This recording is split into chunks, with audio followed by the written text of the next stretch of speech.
Kalau dibilang selingkuh itu tak selamanya indah, tapi memang dari awal sebenarnya nggak indah. Kalian hanya termakan nafsu, termakan keadaan sesaat aja. Mungkin ada sensasi kayak seru. Sensasinya itu, tapi setelah Excited. itu kalian akan menyesal seumur hidup sih. Mungkin sesalnya itu nggak sekarang, tapi bisa nanti, bisa pas sudah tua bahkan. Karena aku juga nemu kasus yang memang si pelaku ini nyesalnya pas tua, pas sadar semuanya udah hilang.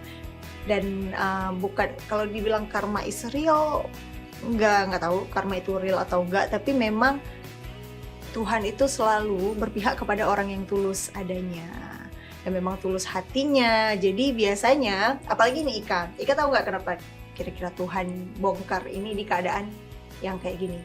Mungkin kalau misalnya di keadaan yang dulu, di saat Ika masih cinta-cintanya, terus dibuka kasus ini, mungkin Ika nggak di sini sekarang. Bisa jadi kan? Atau mungkin masih sama dia nih. Atau mungkin masih sama dia, memaafkan lagi. Maafkan nggak? Kalau misalnya saat itu. Kayaknya karena masih cinta, memilih sama dia, tapi kayak walaupun sakit, walaupun berdarah gitu. Makanya Tuhan bongkarnya itu setelah Ika selesai sama dia. Dan selesainya alasannya awalnya bukan itu kan?